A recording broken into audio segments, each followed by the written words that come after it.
returns to Broadway. Can I get an amen? In Purlie Victorious. It's marvelously exhilarating and filled with laughter. One man's hilarious journey to take back what's his with a little help from her. Of course he's gonna win. It's in the title. Purlie Victorious, starring Leslie Odom Jr. It's a limited engagement, so get your tickets now.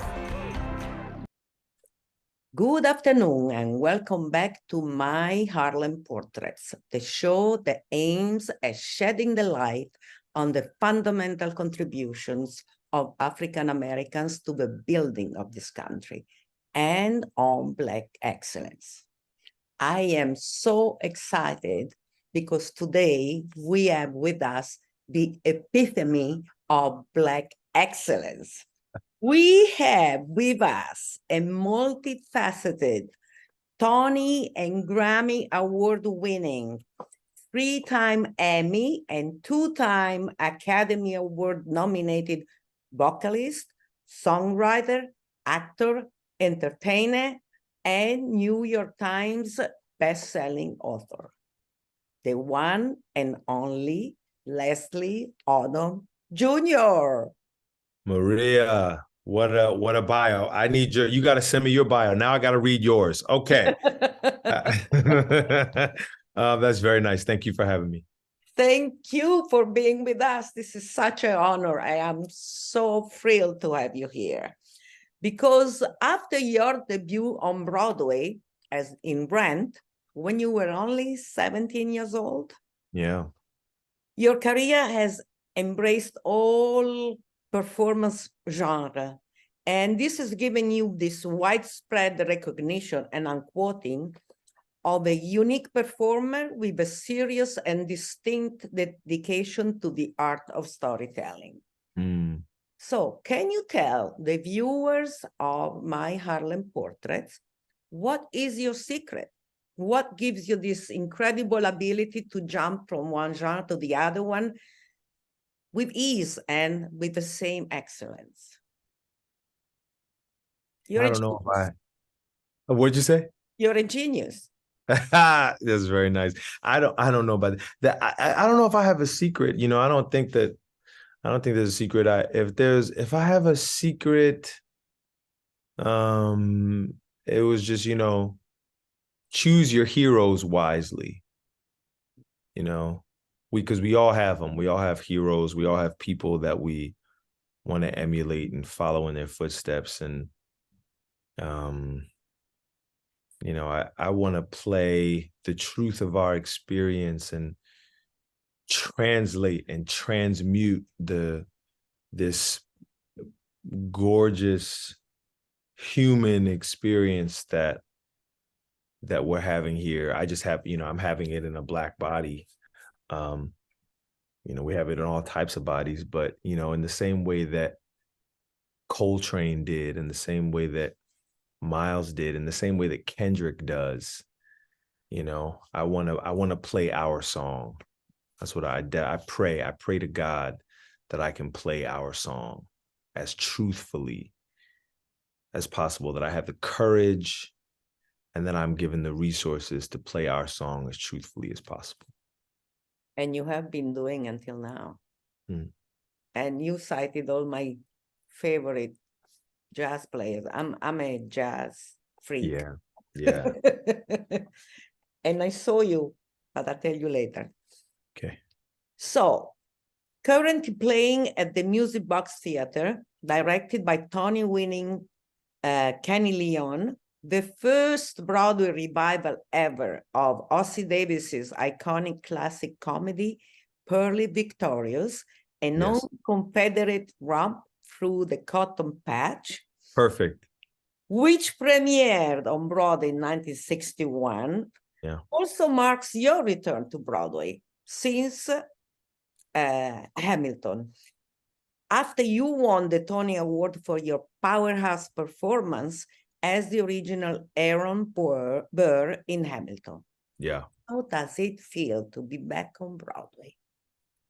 Oh, it feels amazing. I'm so happy. None of us does Broadway to get rich. You know, there's a whole lot easier, quicker ways to get rich than Broadway. We do it. Most of us do it not only because it brings us tremendous joy, but there is some service attached to it. You know, Broadway, you know, it does come at some sacrifice, some cost to us, and we do it because we believe in it. There's something that we got at some point. I got something from the theater at some point that has really helped me make a way for myself on this planet as a storyteller that came from the theater. And so I owe the theater a tremendous amount. And so whenever I get the opportunity to come back, it is my pleasure to give the theater all that I have. This piece, this tremendous piece that was written by a real genius, Mr. OSSIE Davis, is a play worthy of your time and your attention. If you don't believe me or believe in me, or you know, if you're not a Hamilton fan, you don't have to take my word for it. You know, you can trust a great American. You can trust Mr. OSSIE Davis. This was he was the best of us, you know, and he left this piece here for us. Come to the Music Box Theater and hear Mr. OSSIE Davis speak. And tell us a little bit about the show, because he wrote it as a play, then he turned it into a musical, and it was also a movie where he started with his wife, Ruby Dee. Yeah, the play, you know, I'm not so great at synopses, but the play is about America. You know, it's about all of us. It's why it's very rare that you come into a Broadway theater and see an audience as diverse as ours. It's very rare. Usually the things that come to Broadway that are connecting with Black people don't necessarily connect with our white brothers and sisters, and vice versa, and everything in between and all around that. Even age-wise, you know, my 6-year-old has seen the show 3 times. She loves the show. And, you know, she loves how silly it is. It's a romp, you know, as you said, it's a romp through the cotton patch. So it is joyous and joyful. And you get your veggies along with that too. You know, it's got some impactful, important messages and some things he wants you to hear in there, but the container is joyful. It's a joyful afternoon or evening in the theater. It is absolutely hilarious in certain parts. So I was holding myself. Yeah. And I mean, because I'm Italian and sometimes I don't understand everything that goes on. Sure. So I did miss some parts, but it didn't matter because the acting, your acting, and everybody in the cast is so amazing that it doesn't really matter if you miss a couple of words or so, because you understand from the way the performance is made and the That's right. And it's, I mean, I loved it. I was like, wow. I'm so glad. And I agree. Kenny Leon, the brilliant, you know, just the master Kenny Leon. He's directed 15 Broadway shows. And Kenny said that he considers this his best work. So come see Kenny Leon's best work. Fantastic. Fantastic. You have to go and see this show because it's just amazing. It's just a show that will keep you on your toes all the time, because there is always something going on, always happening. It's hilarious, it's funny, it's inspiring, rich of unexpected spins and turns, and everybody's amazing in the show. Yeah. So I read that you have been pursuing this classic project since you left Hamilton in 2016, and are also making your Broadway producing debut with this show. So tell us what it is for you so compelling and so relevant in Purlie Victorious that made you decide to take up this challenge, because in the end, this is a play and not a musical, which is what you're usually used to. Yeah. Well, it sounded like a challenge, you know. It sounded like something that would be somewhat difficult, you know, and might present me with the opportunity to learn and to grow. And it certainly has been that. But the theater, there's no reason to do the theater if you don't have tremendous writing. The writer really is, writing is king, and the writer is the first person to really have to go to those lonely, scary places, you know, to find, to discover a truth, you know, and be willing, courageous enough to put that down on a piece of paper. And then it's our job as the artists on stage to just present those ideas as simply as we can, to invest with our whole bodies and our emotions and our souls, you know, everything into the words of great writers. So that's the only reason to do it. That's what got me here. Great writing, Mr. Davis. Anybody that has heard the eulogy that Mr. Davis wrote for Malcolm X, speaking of Harlem stories, you know, the way he spoke about, you know, you got to think about that. Malcolm X is assassinated brutally, you know, came to a great shock as his family, even though, of course, now looking back, you can see writing on the wall and stuff, you know, that must have been the worst day of their lives. And they called Ossie Davis to write about their husband and their father. That says something, you know, that's the position that he held in his community at that time. And so all I can say is that the ideas that are presented in this play are as potent and powerful as ever, and necessary.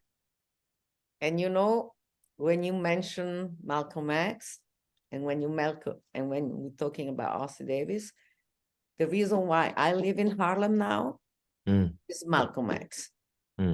Because when I was a little girl, I read the autobiography. Yeah. And I read Ossie Davis' eulogy. Yeah. And when I read that, I said, I need to go to Harlem. Yeah. And I need to see the places that he's talking about. Right. Malcolm X was my hero. Right. And in Italy, I mean, people were looking at me like strange. And said, Yeah. who's Malcolm X? Who are the I bet. And what is amazing is when I arrived in New York, not long after, one of the people I met, and I spent the whole afternoon with talking about everything, and we became good friends. I had no idea who she was, Alicia Simms. Wow. And I was, oh my God, when I found out who she was, I said, you are the daughter of my hero. She said, but you said that my father was assassinated. I thought you knew. And I said, no, I said it was assassinated because it was assassinated, you know? Yeah. So it was, for me, it was full circle. It was meant to be. So when you're mentioning that, I understand. Yeah. Your hero, one of your heroes. That's why you are who you are. And how does it feel to not only be in this show, but to be in the shoes and that were of Mr. Ossie Davis, and opposite to Cara Young, whom I have interviewed a couple of times. She's amazing. I love her. She's a Harlemite. That's right. And she is in the shoes that were of Ruby Dee. How does it feel? Because you must feel sometimes that you're compared to them and so on. It must be very intimidating in a certain sense. Well, you know, the Mr. Davis's children, his 3 children were heavily involved in this production. Nora, Hasna, and Guy. Guy actually wrote the original music in our production. There's music that is heard at the top of the show, the end of the show, and scene change music that really goes a long way into setting the vibe and dropping us right onto that farm in Georgia. So I had the vote of their confidence, but also since the play hasn't been done in 62 years, there's not many people. I've met a few, but there's not many people that were around to see Mr. Davis's performance that I've come across. And so it's not like A Raisin in the Sun or, those pieces that are kind of, yeah, right, that they're done every few years. And so the last person that played the role is so close to people's memory. This one I really do. It feels like we're far enough away that people are experiencing it. Most people, I should say, are experiencing it for the first time. Yes. And the way you interpret, I saw the movie because I wanted to have better idea before I interviewed you. And the way you interpret is so, it's so funny. This is so funny. And your expressions and interactions with Cara is just out of this world. It's just so amazing. So it is, I want to see it again. I need to see it again because I missed some part. I need to see it again. And I just have to thank you for what you're doing because it's and now that you tell me that his son wrote the music, it makes a lot of sense because that beginning with the music, the church, it's like it puts you right into there, the space. Yes. Into that space. Just tell us a little bit of what he is trying to do, Purlie Victorious. Purlie is he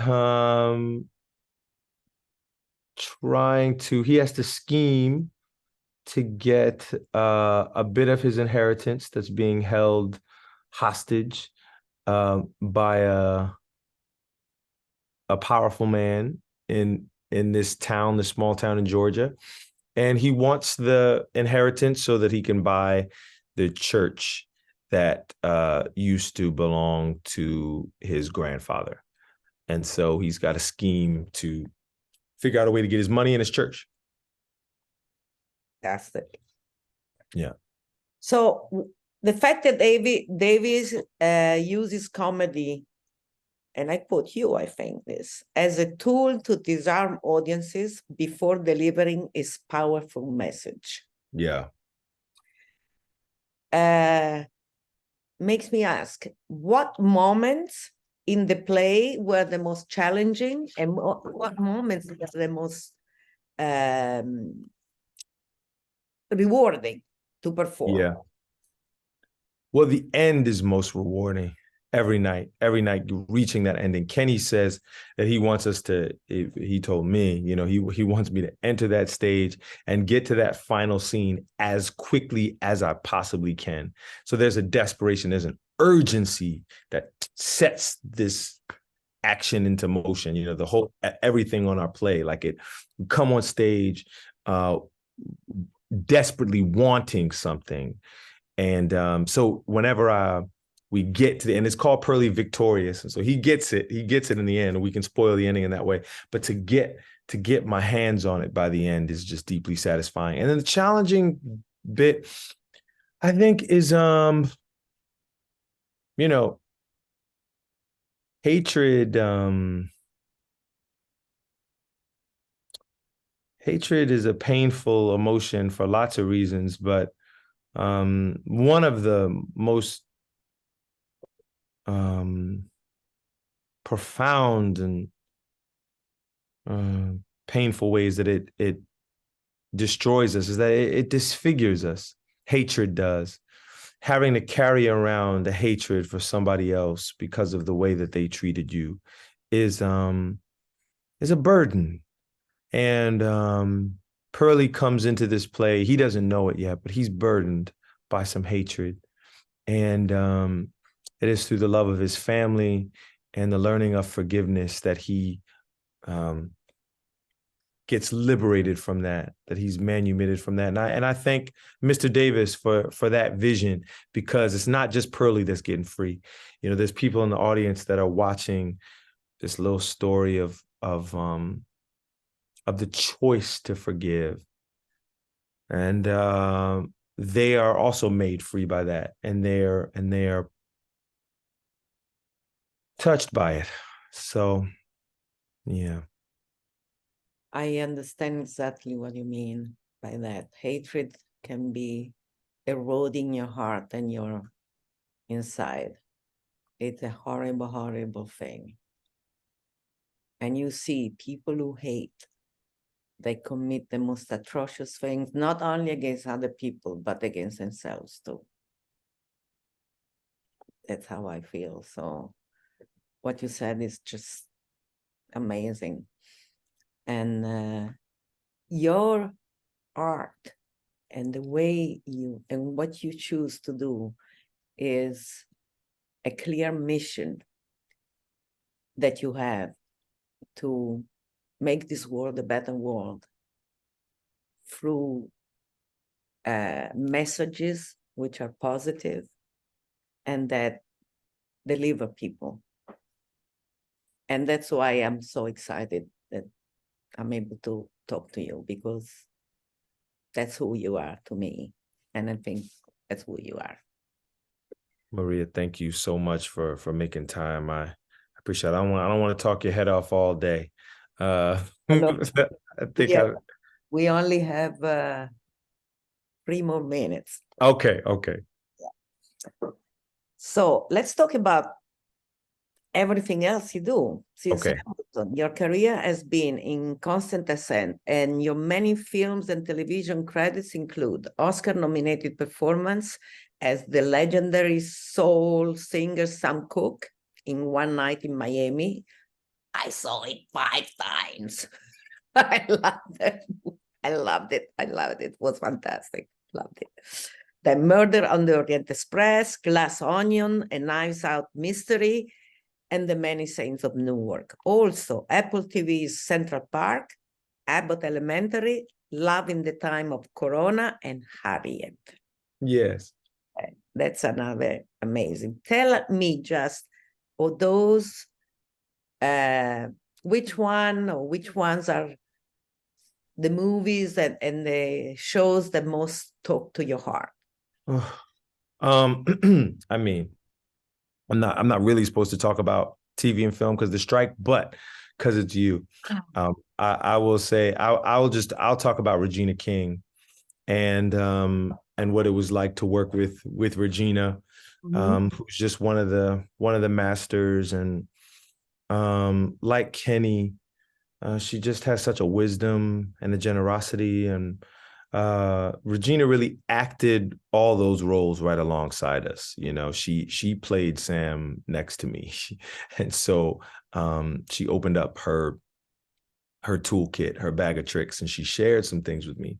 And she really made me better, but she changed my life. So that's the one that's most dear to me. But I learned something from them all, and I'm so thankful to be able to make a living my dream. I mean, I have to tell you, Maria, I only thought I would have been the happiest man you ever met just to get to make a living in the theater, just to get to be a part of the theater in some way. That's all I thought I was going to be doing. So the fact that God had this planned for me, the fact that there's been all this variety and all these experiences, I'm just so thankful, and I'm so grateful that God had a bigger dream for me than I had for myself.